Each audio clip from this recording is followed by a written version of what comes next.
Ustadz, saya punya dua anak laki-laki, 11 dan 13 tahun. Mereka lebih takut kepada syaitan daripada melakukan dosa seperti meninggalkan sholat dan melawan kepada kedua orang tua. Tolong nasihatnya. Ya. Anak saya ada di ruangan ini sekarang. Tentu saja bagi si ibu satu hal yang positif saja kalau mengingatkan anaknya, dan bagi anak tentu kita nasihatin ya. Pertanyaannya, kalau umurnya seperti ini berarti umurnya seperti anak saya juga nih ya. Jadi saya mengingatkan seperti saya mengingatkan anak saya, untuk apa tidak bakti sama orang tua, untuk apa tidak sholat, untuk apa tidak melakukan ketaatan-ketaatan. Dan itu satu sisi ya. Padahal sebenarnya semua ibadah, saya pernah jelaskan ini, semua ibadah itu kalau dikerjakan pasti membuat ketentraman jiwa. Seperti misal, nggak ada orang habis sholat lalu dia sumpek, nggak ada. Nggak ada orang habis majelis ilmu begini lalu sumpek, nggak ada. Yang ada semangat berbuat baik, gitu kan? Takut berbuat dosa, itu yang ada. Jadi lebih baik. Nggak ada orang yang berbuat ketaatan termasuk bakti dengan orang tua, termasuk bersedekah, termasuk baca Quran, dibenci oleh masyarakat manusia, nggak ada. Jadi Allah perintahin, dijanjikan pahala yang besar, di mata manusia juga disukai. Nggak ada orang yang bakti sama orang tua lalu dibenci sama orang, itu tidak ada. Dan ada hadis Nabi Muhammad SAW, dengarkan baik-baik anak-anakku, ini kalimat yang penting sekali. Kata Nabi SAW, jagalah kehormatan, kesucian, kemaluan kalian, maka Allah akan jaga kehormatan, kesucian, kemaluan pasangan kalian.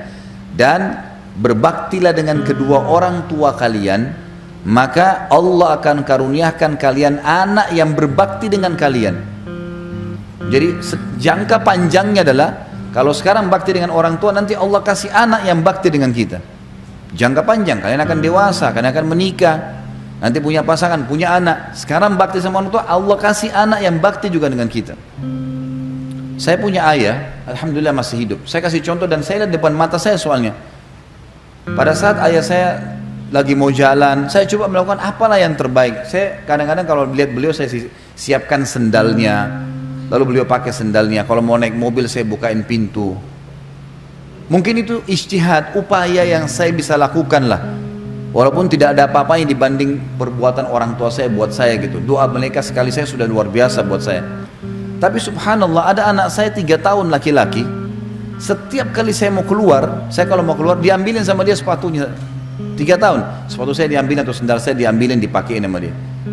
Kadang-kadang kalau saya mau masuk kamar dibukain pintunya, mau makan diambilin makanannya. 3 tahun dia bisa melakukan. Saya tiba-tiba langsung connect dengan hadis tadi. Apakah ini balasan Allah seketika karena saya buat kepada ayah saya? Anak saya 3 tahun belum mengerti apa, biasanya cuma suka main-main, memberikan apapun yang saya sudah lakukan pada ayah saya. Depan mata saya lihat. Sampai saya bilang sama istri saya, coba lihat nih, bagaimana Allah menunjukkan kepada kita kebenaran sabda Nabi Muhammad SAW. Itu kan. Kalau masalah takut dengan syaitan, syaitan itu makhluk Allah yang terhina, kecil, terhina dan kecil. Tidak ada kedudukannya, tidak ada andilnya, tidak ada sesuatu yang bisa diandalkan dari syaitan. Tidak ada. Apa yang mau ditakutin dari syaitan? Apa yang syaitan lakukan?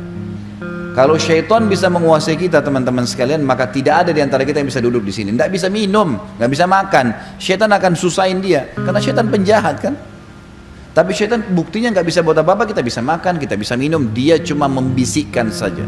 Dan Allah mengatakan dalam Al-Quran, A'udzubillahi minasyaitonirrajim, fala takhafu ma khafuni in kuntum mu'minin. Jangan kalian takut pada syaitan, dan hanya takut kepada saya kalau kalian benar-benar beriman. Nggak ada yang perlu ditakutkan dari syaitan. Makanya khusus untuk ini, ibu yang bertanya dan anak-anaknya bisa baca buku judulnya Jangan Takut Syaitan, terbitan Pustaka Tazkiyah, satu penerbit dengan buku yang sedang kita bahasin. Lebih tipis saja. Situ dijelaskan siapa itu syaitan, kenapa kita tidak perlu takut dengan syaitan, apa langkah-langkahnya menyesatkan manusia. Nggak ada perlu ditakutkan. Sisi yang lain, ibu yang bertanya tadi dan anak-anaknya, mulai sekarang dan seluruh muslimin yang mendengarkan ceramah kita, baik pemirsa ataupun mungkin di sini Bapak Ibu yang hadir di sini, yang mengikuti pun di YouTube, yang mengikuti ceramah kita atau di web, maka ingat satu hal Bapak Ibu sekalian berhubungan dengan syaitan. Syaitan itu makhluk Allah terhina, tidak ada yang perlu dikhawatirkan dari mereka, dan syaitan hanya bisa membisikkan saja, tidak lebih daripada itu. Tidak lebih daripada itu. tidak bisa berbuat apa-apa. Kalau ada orang yang melihat penampakan itu karena dianya bermasalah, mungkin dia takut sama syaitan itu, atau memang dasarnya dia pernah belajar tenaga dalam kah, dia pernah ke orang-orang yang tidak pintar lah ya, pernah ke orang tidak normal, semua ini akhirnya jadi terganggu jiwanya. Jadi nggak perlu takut sama syaitan untuk apa, dan tinggalkan semua media fasilitas yang membawa pada itu, tontonan, adanya syaitan, adanya rugun tayangan, adanya ini, itu semua khurafat, dusta, merusak akidah. Terutama film-film horor tuh, dusta, nggak ada pocong jalan tuh, nggak ada. Ada yang pernah lihat dengan mata kepalanya pocong jalan? Mana coba? Nggak ada. Film direkayasa itu, nggak ada, sama sekali nggak ada. Memang itu sudah syariat kita menjelaskan, dan itu fakta lapangannya begitu. Jadi nggak ada. Apa yang perlu ditakutkan?